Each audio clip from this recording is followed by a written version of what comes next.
जय हिंद बच्चों। तो लेकर आ चुका मैं आप लोगों के लिए last video for MCQ and physics competency based question आप लोगों को मालूम ही है। तो चलिए स्टार्ट करते हैं विद क्वेश्चन नंबर 26।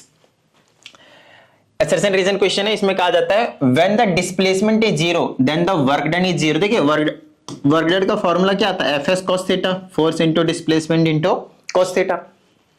तो अगर आप डिस्प्लेसमेंट जीरो करते हैं तो नो डाउट वर्क डन में क्या हो जाएगा, zero. Zero into something is zero. Okay, यहां तक तो बात बिल्कुल सही है। कहता है so if the work done is zero then it necessarily means the displacement is zero. अब ध्यान समझेगा, कहता है ये तो बात बदलो सही है, आपने मान लिया कि भाई डिस्प्लेसमेंट जीरो तो वर्क डन जीरो है, लेकिन क्या ये भी जरूरी है कि अगर हमने वर्क डन को जीरो कर दिया then displacement will be zero. लो भाई, कहता है वर्क डन को जीरो करा तो एस को उधर रखो, बाकी नीचे भेजो तो जीरो, डिस्प्लेसमेंट भी जीरो आ गया। लेकिन ये जरूरी नहीं है, मेरी बात ध्यान सुनिएगा। अगर वर्क डन जीरो है तो ये जरूरी नहीं है कि आपके पास जो डिस्प्लेसमेंट है वो जीरो ही है, होगा दैट्स फाइन। वर्क डन अगर जीरो है तो डिस्प्लेसमेंट जीरो हो सकता है, वैसे हो सकता है, 100% होगा ये आप नहीं कह सकते, ठीक है। अब बात आती है कि तो कौन सा ऐसा केस होगा कि भाई वर्क डन जीरो हो जाएगा लेकिन डिस्प्लेसमेंट जीरो नहीं होगा। तो वो केस होगा आपके पास फोर्स का। भैया फोर्स जीरो कर तो फोर्स ही मत लगाओ, फोर्स से आप जीरो मत लगाओ, तब भी हो सकता है। अगली चीज, अगर आपने ये जो थीटा है वो 90 डिग्री कर दिया, परपेंडिकुलर फोर्स लगा दिया डिस्प्लेसमेंट के रिगार्डिंग के रिस्पेक्ट में, तो आपके पास क्या हो जाएगा, cos 90 इज जीरो। एंड अगर cos 90 जीरो तब भी आपके पास वर्क डन जीरो हो जाएगा। तो डिस्प्लेसमेंट जीरो नहीं है तब भी वर्क डन जीरो हो सकता है। आई बात समझ में? आइए, तो पहला वाला जो है वो आपके पास, मैं क्या बोलूं इसको आधा सही है आधा गलत है भाई। कहता है when the displacement is zero then the work done is zero. तो ये वाला गलत कर देंगे कि necessarily means the displacement zero, नहीं, ये वाली रॉन्ग है। तो पहला ही रॉन्ग, तो यही हो जाएगा। एक बार आंसर मैच कर दो मैं, 26 का डी होना चाहिए, है ना। 26, वेयर इज 26 का आपके पास डी होना चाहिए, बिल्कुल सही है भाई। चलो आगे की बात करते हैं। 26 हो गया, चलिए 27 की बात करते हैं। अब दूसरा तो नो डाउट ट्रू ही होगा, work done is calculated by the, ये तो मतलब बिल्कुल बेसिक चीज होगी आपके लिए। आइए क्वेश्चन नंबर हम 27 की बात करते हैं। इसमें कहते हैं which the following statement is correct. कौन सा आपके पास करेक्ट है वो आपके पास बताना है। कहता है the frequency of a stretched string is directly proportional to its length. देखो अभी भी कह रहा हूं क्योंकि अभी वीडियो अभी बना रहा हूं, इसलिए लास्ट वाली वीडियो में मैंने आप लोगों को फ्रीक्वेंसी का फॉर्मूला बताया था। क्या होता है, k by L square root under tension divided by mu. ये म्यू होता है मास पर यूनिट लेंथ, टी होता है टेंशन जो स्ट्रिंग में लग रही होती है, एल आपके पास स्ट्रिंग की लेंथ है, के कांस्टेंट है उसको गोली मारिए। कहता है directly proportional to its length. तो ये जो फ्रीक्वेंसी क्या है, लेंथ का डायरेक्टली प्रोपोर्शनल है, गलत। लेंथ का इनवर्सली प्रोपोर्शनल है, inversely proportional to its length, यहां बात सही है, but directly proportional to the tension of the wire. Directly proportional है क्या टेंशन के, वायर के टेंशन पे?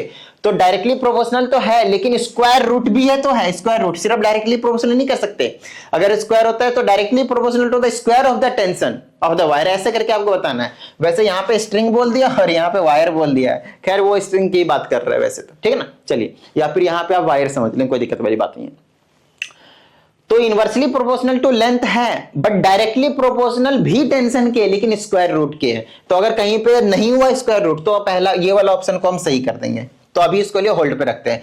Directly proportional to the square of the root of, ये तो बिल्कुल नहीं है। इनवर्सली प्रोपोर्शनल टू लेंथ सही है but the directly proportional to the square root of the tension of the wire, तो ये बिल्कुल परफेक्ट है, इसको भी गोली मारो। लो भाई, ऐसे करके आपको चूज करना रहता है। आई बात समझ में? ठीक है, तो ये वो वीडियो है जहां पे आज हम सभी के सभी एमसीक्यूज को गोली मारने वाले हैं, ठीक है। चलो, कहता है ये ray of light passes obliquely from an optical medium of refractive index 1.3 to another medium of refractive index 1.5। लो भाई, दो मीडियम को अलग अलग कर देते हैं। इधर की जो रिफ्रैक्टिव इंडेक्स है एन से भी रिप्रेजेंट कर सकते हो, 1.33 है, और इधर की आपके पास 1.5 है। क्योंकि ये रिफ्रैक्टिव इंडेक्स की वैल्यू कम है, so it will be rare medium, it will be rare medium and it will be your denser medium, it will be your denser medium, that's fine, okay। कहता while passing a ray from first medium to second medium ray light will bend towards, ये पूछा आपसे। तो obliquely मतलब किसी particular angle पे, ये normal बना है, एंगल आई बना, तो क्योंकि रेयर टू डेंसर जा रहे हैं तो टुवर्ड्स नॉर्मल, इसको जाना चाहिए था सीधा लेकिन टुवर्ड्स नॉर्मल बेंड हो जाएगा ये, ठीक है ना।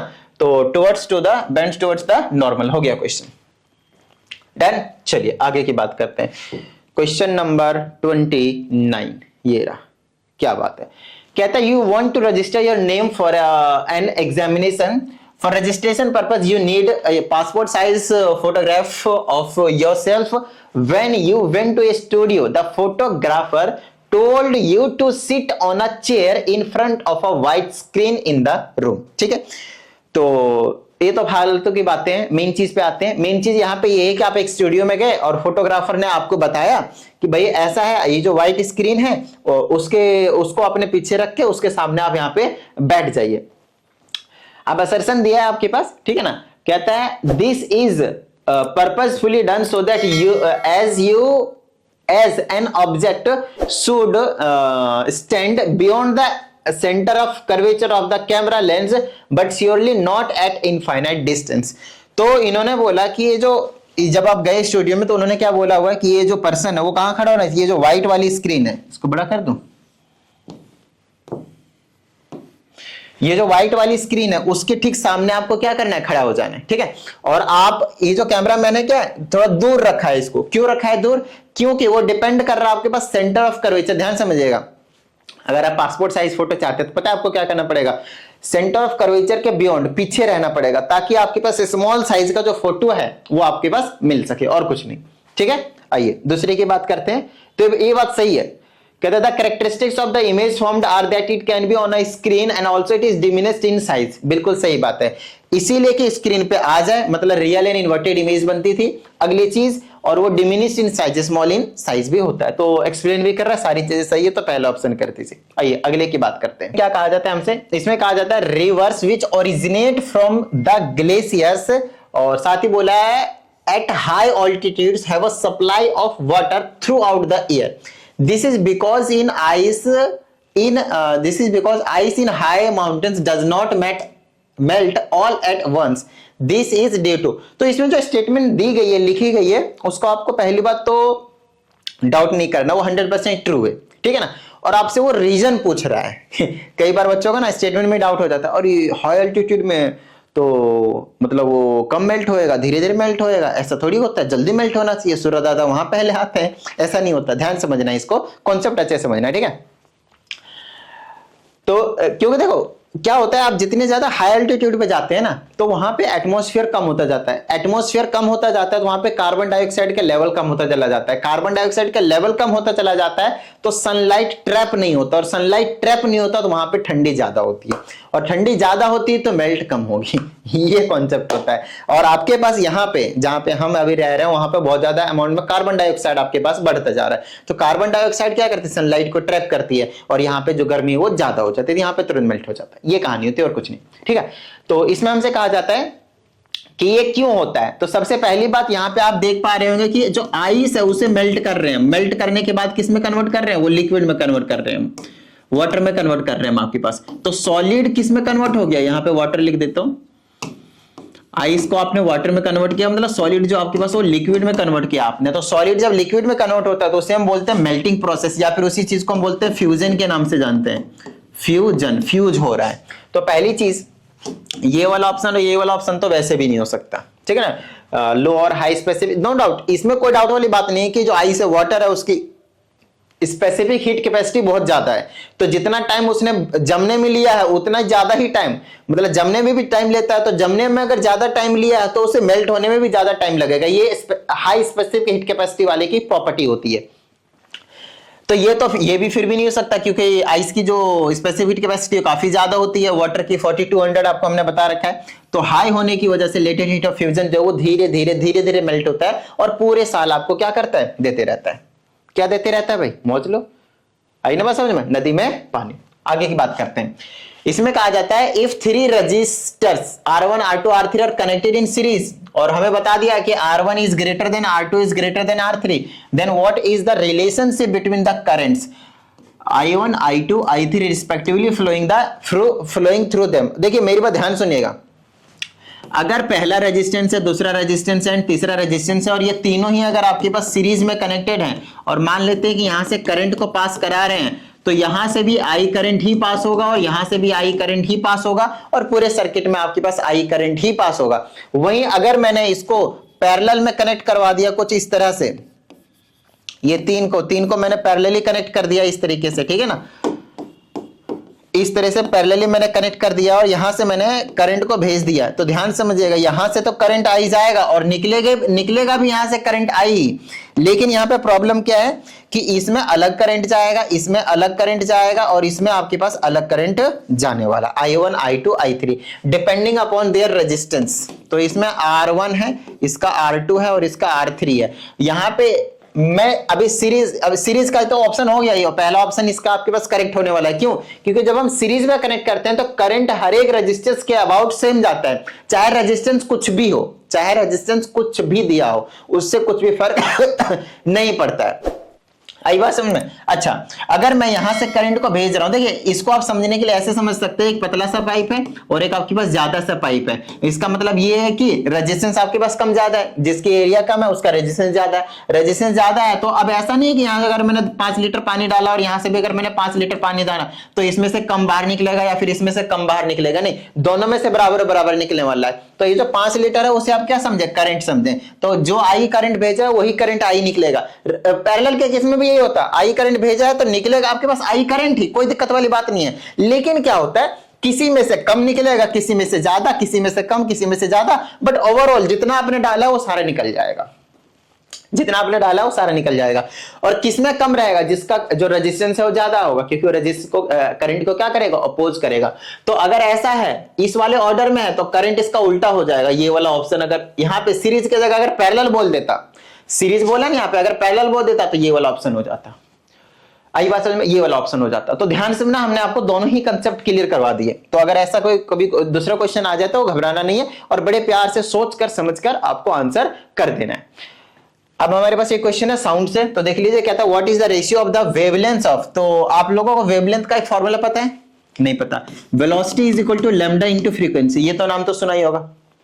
स्पीड ऑफ साउंड को अगर मैंने कांस्टेंट रखा तो फ्रीक्वेंसी और वेवलेंथ एक दूसरे के रेसिप्रोकल होते हैं, देखो इनवर्सली प्रोपोर्शनल होते हैं। इनवर्सली प्रोपोर्शनल, रेसिप्रोकल नहीं, इनवर्सली प्रोपोर्शनल होते हैं, ठीक है। अच्छा, अगर ये आपके पास इनवर्सली प्रोपोर्शनल है तो अब आगे ध्यान से सुनिए, हमसे क्या कहा जाता है? वेवलेंथ पूछा है। आप यहां से डायरेक्टली वेवलेंथ नहीं बता सकते क्योंकि अभी कुछ बोला ही नहीं है यहाँ पे, वैल्यूज वगैरह कुछ भी नहीं गिवन आपके पास, ठीक है, ओके। लेकिन आपसे क्या पूछा है यहाँ पे? ये जो नोड्स होते हैं ना, देखो 1 2 और एक ये 3, जितने भी नोड्स होते हैं वो फ्रीक्वेंसी को रिप्रेजेंट कर रहा होता है। तो इसकी फ्रीक्वेंसी हो गई 3, इसकी फ्रीक्वेंसी हो गई 2, इसकी फ्रीक्वेंसी हो गई 1। तो 3:2:1, ये नहीं है, फ्रीक्वेंसी के रेशियो हैं f1 f2 f3। वहीं पे अगर आपसे वेवलेंथ पूछ लिया तो रेसिप्रोकल कर दो। रेसिप्रोकल करोगे तो ये 1/3 हो जाएगा, ये 1/2 हो जाएगा और ये 1/1 हो जाएगा। ये आपके पास वेवलेंथ है, λ1 λ2 एंड λ3। आई बात समझ में? बट ऑप्शन में तो ऐसा कुछ है ही नहीं, तो फ्रैक्शन में नहीं रखना ना भाई। 3 और 2 का एलसीएम ले लो, 6 आएगा, 6 से मल्टीप्लाई कर दो। 6 से मल्टीप्लाई करेंगे तो क्या होगा? यहाँ पे 2 आ जाएगा। 6 से मल्टीप्लाई करेंगे यहाँ 3 आ जाएगा, यहाँ पे करेंगे तो 6 से आ जाएगा। 2:3:6, ऑप्शन नंबर डी। आई बात समझ में? तो ऐसे करना आपने, ठीक है। चलिए आगे की बात करते हैं। क्वेश्चन नंबर 33, इसमें हमसे कहा था during the change of a state of a substance from solid to liquid heat is absorbed by a body. बिल्कुल सही बात है भाई। अगर एक सॉलिड है उसको अगर आप चाह रहे हैं कि लिक्विड में कन्वर्ट हो जाए तो आपको उसको मेल्ट करना पड़ेगा, तो हीट देनी पड़ेगी। बहुत अच्छी बात है। आगे देखते हैं क्या कहा जाता है। कहता है but it's temperature does not rise. लो भाई, और टेम्परेचर नहीं राइज हो रहा है, इसका मतलब क्या है? वो लेटेंट हीट है। लो भाई, अब कहता है which of the following explain the phenomena. कहता है only kinetic energy of the molecules increases but the potential energy remains same. ये कह रहा है आपके पास कि काइनेटिक एनर्जी जो है वो चेंज हो जाता है लेकिन आपके पास पोटेंशियल एनर्जी सेम रहता है। ये सही नहीं है। कहता है only potential energy molecules increases but kinetic energy remains same. ये बात बिल्कुल सही है। अब इसको मैं आपको एक्सप्लेन करके समझाता हूं, ध्यान से समझिएगा। आगे की नो डाउट वो भी गलती होने वाले हैं, तो ध्यान रखिएगा, ठीक है। अब ये इस वाले पे फोकस कीजिए और कॉन्सेप्ट को समझ लीजिए। कोई भी आपके पास पर्टिकुलर सब्सटेंस है जो कि सॉलिड में है, क्या है वो आपके पास सॉलिड में है, तो इनका अब ध्यान समझना है, इनके जो पार्टिकल्स होते हैं वो रैंडम मोशन करते रहते हैं। ऑलरेडी रैंडम मोशन आपके पास करते रहते हैं बिल्कुल पहले से। तो काइनेटिक एनर्जी जितनी थी उतना ही रहेगी, आपके पास कोई दिक्कत वाली बात नहीं है। काइनेटिक एनर्जी जितनी थी आपके पास उतना ही रहने वाला है। काइनेटिक एनर्जी में कोई भी चेंज आपके पास नहीं आने वाला है। लेकिन जो potential energy of the molecules है वो आपके पास चेंज हो जाते हैं। बोलेंगे क्यों चेंज हो जाते हैं? तो क्या करता है कि टेम्परेचर आता है, एनर्जी को एब्जॉर्ब करता है और ये हाई लेवल पे जाने की कोशिश करते हैं इलेक्ट्रॉन्स। क्या कहते हैं, हाई एनर्जी मिली ना तो ऊपर उठने की कोशिश करते हैं, और पोजीशन की वजह से में पोटेंशियल एनर्जी में क्या होता है, चेंज आता है। तो जैसे पोटेंशियल एनर्जी का फॉर्मूला भी आप लोगों को मालूम होगा, mgh। तो हाइट में चेंज आता है तो आपके पास पोटेंशियल एनर्जी में भी आपके पास चेंज आता है। अब बोलेंगे कई बार, कई बच्चे बोलेंगे सर काइनेटिक एनर्जी का फॉर्मूला होता है हाफ mv²। अगर आप टेम्परेचर बढ़ाएंगे तो वेलोसिटी भी तो बढ़ेगा। आपकी बात बिल्कुल सही है, लेकिन वेलोसिटी जिस भी एक्सटेंट तक बढ़ती है उस एक्सटेंट तक बाकी सारे मॉलिक्यूल्स आपस में इधर उधर कर करके ना उसकी जो काइनेटिक एनर्जी उसे कंजर्व करके रख देती है, मतलब जितनी थी उतना ही रहने देती है। वेलोसिटी के बढ़ने से आपके पास काइनेटिक एनर्जी को बढ़ने ही नहीं देता, क्योंकि एक की बढ़ रही है दूसरे की नहीं बढ़ रही, तो ओवरऑल एवरेज जब निकालते हैं तो उतना ही रह जाती है। ये चीज होती है। आई बात समझ में? ठीक है, चलिए नेक्स्ट की बात करते हैं। क्वेश्चन नंबर हम 34 की, इलेक्ट्रिसिटी एंड मैग्नेटिज्म से है क्वेश्चन। इसमें कहता है when current is pass through a wire a magnetic field is generated around the wire. इसमें कोई डाउट वाली बात नहीं है, कंडक्टर है, करंट पास करेंगे, आसपास में मैग्नेटिक फील्ड जनरेट हो जाएंगे। और मैग्नेटिक फील्ड लाइंस के डायरेक्शन किससे पता करते थे, right hand thumb rule. Current के डायरेक्शन में अंगूठा टिड़िंग, मैग्नेटिक फील्ड के डायरेक्शन हो गए। रीजन कहते हैं whenever there is a change of magnetic flux linked with the coil the induced current is generated in the coil. तो अगर आप यहां पे देखें, जब भी कभी चेंज होगा मैग्नेटिक फ्लक्स में linked up with the coil and induced current is generated in the coil. ये बात भी बिल्कुल सही है भाई, ये वाली जो बात है वो भी आपके पास बिल्कुल सही है। तो लेकिन क्या ये इसको जो एक्सप्लेन है वो कर पा रहा है, वो चीज आपको अब देखना है। दोनों बात आपके पास सही है। अब ये बात सही क्यों है, कई बच्चों को ये वाली डाउट रह जाती है, तो मैं आपको समझाते। तो देखिए मैग्नेटिक फ्लक्स में चेंज करने का मतलब क्या होता है, मतलब क्या होता है, इसको आप डिटेल में ना क्लास 12th में पढ़ने वाले हैं, बहुत ज्यादा डिटेल में पढ़ेंगे और मजा सा आ जाएगा, हर एक चीज के फॉर्मूले भी पढ़ेंगे। बट अभी के लिए बस इतना समझ लीजिए कि आपका जो ट्रांसफॉर्मर होता है, ट्रांसफॉर्मर सुना होगा नाम, है ना, तो ट्रांसफॉर्मर भी मैग्नेटिक फ्लक्स के चेंज होने की वजह से उसमें आपके पास क्या होता है, आपके पास करंट जो है वो इंड्यूस होता है। करंट चेंज कर रहा होता है, मैग्नेटिक फील्ड उसमें एक्चुअली क्या होता है, मैग्नेटिक फ्लक्स इंड्यूस होता है उसमें। और कभी भी एक में मैग्नेटिक फ्लक्स इंड्यूस होता है तो दूसरे वाले सर्किट में अगर आसपास रखा है तो उसमें करंट को हम जनरेट करवा सकते हैं। ये चीज होती है। आप कह सकते हैं ये जो टॉपिक है वो इलेक्ट्रिक जनरेटर से कह सकते हैं, इलेक्ट्रिक जनरेटर से। उसमें हम क्या कराते हैं, मैग्नेटिक फ्लक्स को चेंज कराते हैं, करंट को इंड्यूस करा लेते हैं। बस सिंपल ये कंसेप्ट आप समझ लीजिए, इलेक्ट्रोमैग्नेटिक इंडक्शन से। ठीक है, अब एक्सप्लेन कर रहा है या नहीं कर रहा है वो आप देख लीजिए एक बार। तो करंट पास करेंगे तो मैग्नेटिक फील्ड जनरेट होगा, तो एक्सप्लेन करने का तो कोई रीजन है नहीं। देखो तो इसका ऑप्शन क्या हो जाएगा आपके पास, ऑप्शन नंबर बी। आई बात समझ में? ठीक है, तो एक बार ऑप्शन जो है वो चेक भी कर लेते हैं। क्वेश्चन कौन सा था, 35, राइट? नीचे और है क्या, 35 का कौन सा हो गया आपके पास, अरे 35 तो है ही नहीं, ये 34 था सॉरी, ये 34 था। बहुत A and R correct, but R is not the correct explanation. बिल्कुल सही बात। आइए आगे की बात करते हैं। 34 था, है ना? चलो भाई 34 हो गया अब हमारे पास। अब आते हैं हम क्वेश्चन नंबर 35 पे। और कितने एमसीक्यू और है नहीं, यहीं पे आज हम खत्म कर देने वाले हैं। ये हमारे पास जो है वो लास्ट क्वेश्चन होने वाला है, और अच्छे से समझिएगा, इसका कॉन्सेप्ट भी समझा देंगे हम आपको कि कैसे कैसे क्या करना है। उससे पहले आपको बता दें 7428525669 इस पे आप अपने डाउट को भेज सकते हैं, प्रॉपर वीडियो सॉल्यूशन आप लोगों को मिल जाएगा। ठीक है, फिलहाल हम बात करते हैं इस क्वेश्चन की, और अगर आप लोगों को पर्सनल क्लास की नीड हो तो इसी नंबर पर कॉन्टैक्ट कर सकते हैं। कहते हैं इन टेबल में से कौन सा आपके पास करेक्ट शो कर रहा है, चार्जेस ऑन पार्टिकल्स वो बताना है। ये किसका प्लस लिख रखा है, मतलब this is charge of proton, charge of proton. और यही चार्ज होता है किस पे, इलेक्ट्रॉन पे भी, लेकिन माइनस का होता है। और ये किसका, charge of electron, charge of proton, charge of electron, मतलब इसका प्रोटॉन होगा और इसका इलेक्ट्रॉन होगा। तो ये तो नहीं हो सकता, इसका प्रोटॉन होगा इसका इलेक्ट्रॉन, ये वाला बिल्कुल सही चल रहा है। तो यही ऑप्शन हो गया, 2 सही होगा, तीसरा होगा ही होगा, क्योंकि और इसमें प्रोटॉन है भी नहीं। ठीक है, अगली चीज कहता है अल्फा पार्टिकल, ये सही है या नहीं वो देख लीजिए। 3.2 देखिए, अल्फा पार्टिकल का मतलब क्या होता है, +2, मतलब जितना प्रोटॉन पे चार्ज है उसका डबल चार्ज होता है किस पे, इस वाले पे, अल्फा पार्टिकल पे। तो अल्फा पार्टिकल की बात करेंगे तो डबल इंटू 1.6 इंटू 10 की पावर -19, इसको मल्टीप्लाई कर दीजिए 3.2 इंटू 10 की पावर -19 कूलम। ये चार्ज हो गया आपके पास एक अल्फा पार्टिकल का। तो ये चार्ज किसका, एक अल्फा पार्टिकल का। तो ऑप्शन नंबर सी आपके पास बिल्कुल करेक्ट हो जाएगा।